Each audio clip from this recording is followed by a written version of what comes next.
Hey everybody, welcome back to the channel. I'm Brad Lone Wolf, and well, it's been a while since I've done a video, so let's see if I can remember how to do this. As many of you know, I run a bushcraft business where I teach basic bushcraft skills to people, and recently I've had to replace my knives. Now, the knives that I did have were the RUI knives, RUI knives, and they were good. They were good for what they were, for the price.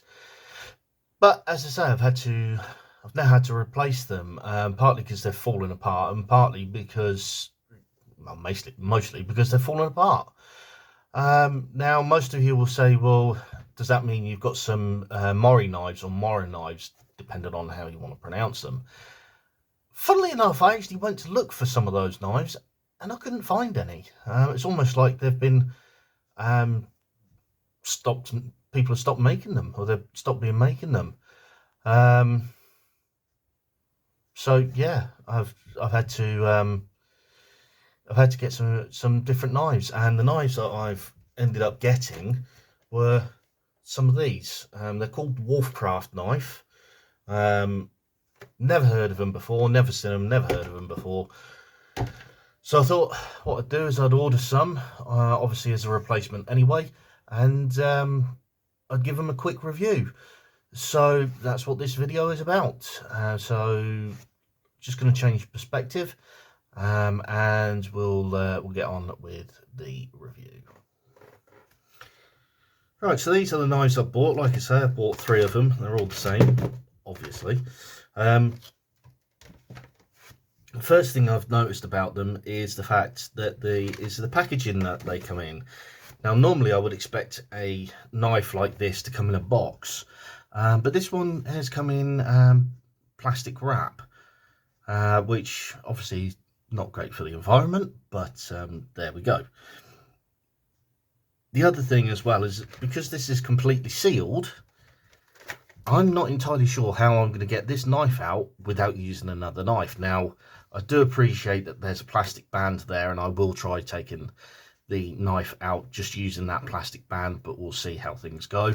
But regardless of that, I would still have to cut into the plastic to get the sheath out. So yeah, so it's not a great start for these Wolfcraft knives. The other thing that kind of I don't like is that if you look on the back, there's absolutely nothing. There's no description of the knife. Nothing whatsoever, apart from obviously the fact saying that it's sharp and the barcode. That's really it. That's it. There's nothing else. So if you order one of these, there's no description of the type of steel they're using. I should imagine it's carbon steel, but no description of the steel they're using, no description of the grip. There's no telling whether it's a full tang or a stub tang or anything like that. That will all be on the website that you order it from, which is a little bit disappointing, because you at least expect a description of the steel that they're using and the grip that they're using. Never mind. But yeah, we'll have to take it as it comes. So anyway, let's see if I can open up the plastic tabs and get the knife itself out.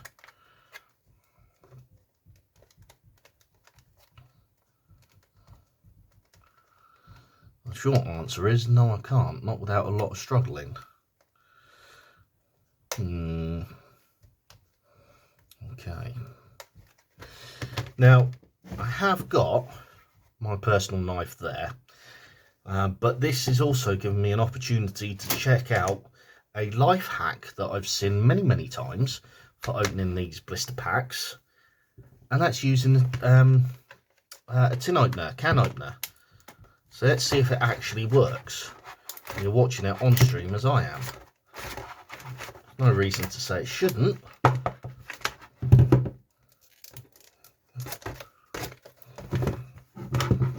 But we'll see.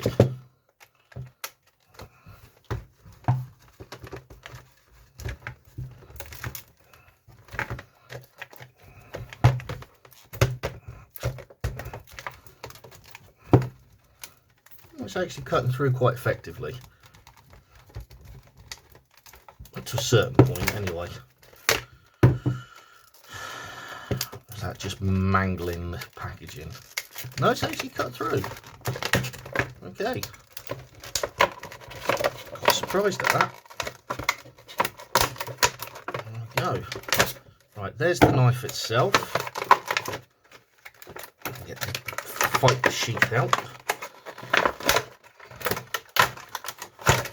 There.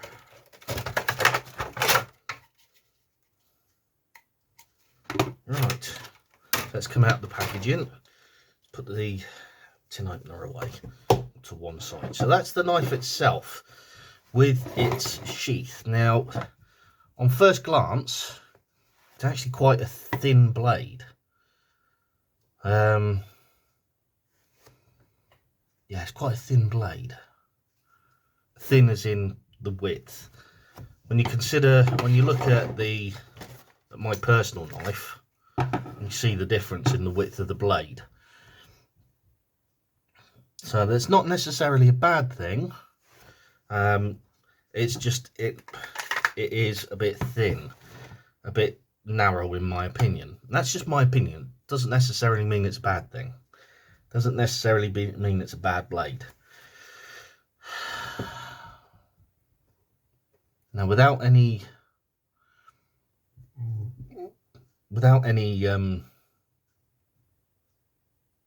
further evidence, I'm going to say that this is a stub tang knife, so probably only about there, which for group use that'll be fine. Obviously, if I was going to use this as personal use, a stub tang wouldn't be any good. Okay, I've just noticed a number on there, which is 4085. I'm wondering if that is the grade of steel that they're actually using. It's just there. It might well be. In terms of the feel in the hand, it's actually, yeah, it doesn't feel too bad at all. The blade itself, I can't see if it's,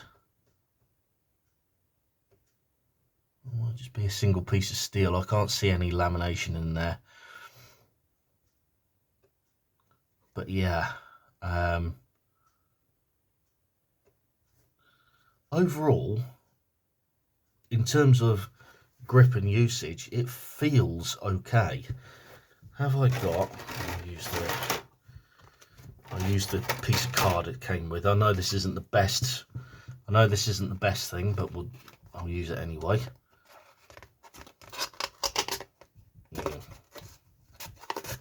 Yeah, it needs sharpening.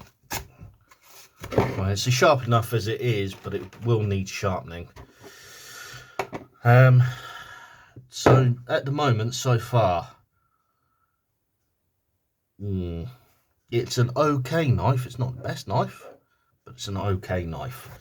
Let's have a look at the sheath now. Now, this is clearly just made out of plastic, which is fine. It's got a drain hole in the bottom there, so that's not a bad thing if it rains or the knife gets wet. I don't know whether the knife actually locks into place at the moment because I haven't tried it yet. I will admit that I'm not a fan of this belt loop here.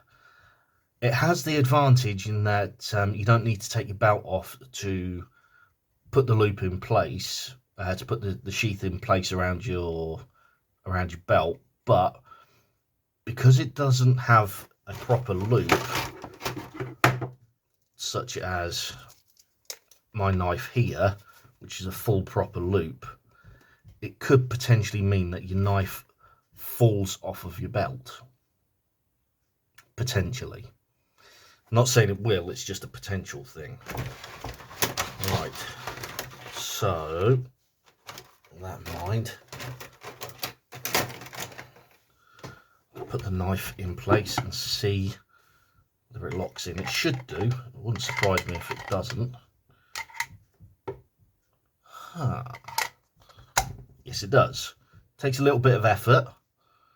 Not a bad thing, but it does lock into place. Got a little bit of a thumb. It's not a catch, but it's a little bit of a thumb rest to pull your knife out. But yes, it locks in place quite nicely. It's actually quite solid in there as well. It takes a good amount of effort to pull it out, so it's not going to fall out easily, which isn't a bad thing.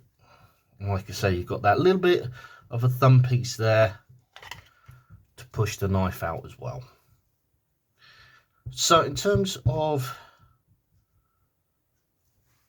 group use knife, I don't think these are going to be too bad. I honestly don't think these are going to be too bad at all. As I say, the positives for this knife, or the whole thing, the sheath is good solid plastic, so it's not going to go anywhere, and it does have the drain hole in the bottom, so your knife isn't going to go rusty. It's got the thumb purchase, or thumb, I want to call it a thumb grip. It's not a thumb grip, it's just a thumb lever to help push the knife out when it's locked in solidly. In terms of the knife itself, it's got a nice rubberized grip, so it's not going to go anywhere in the hand. Ergonomically, it's about right for my hand. I can see myself being able to do some work with this quite easily, quite happily. I do like the little finger rest there, so you're not going to end up cutting yourself. Obviously, my personal knife has got a slightly better one, but this is a cheap knife. You've got to remember that this is a cheap knife. This was £10, whereas this one was nearly £100 when I bought it. So there is a big difference there. Other positives, I do like the edge on the knife as it comes. Obviously, it will need a little bit more sharpening, but as it comes, the knife is actually okay in terms of its edge, particularly the sharpness and the point that it's got. In terms of length, it is just over 3 inches, so unless you need to have a reason to be carrying it, obviously if you're doing a bushcraft course, that is a good reason. The blade itself, without any details, I can't tell you what steel it's made out of. It does look like it's got the glint of stainless steel though, which again isn't a bad thing. As long as it is stainless and not chromed, that should be fine. In terms of the negatives of this knife, just looking at it without using it, the blade, I still feel the blade is a bit too narrow. Now again, that's just a me thing, it's not necessarily a bad thing. It is just a me thing, and it does feel a bit too narrow. And the fact that you don't get any description on the back of the packet also leads me to think, what are they trying to hide? In terms of the blade, in the negativity terms of the blade, I've got a funny feeling, again, without seeing any documentation, I've got a funny feeling that this is just a single piece of steel. In terms of the blade, it's not laminated or anything like that. Again, means that the knife itself is relatively cheap, but it does also mean that it could be compromising the strength of the blade. With that being said,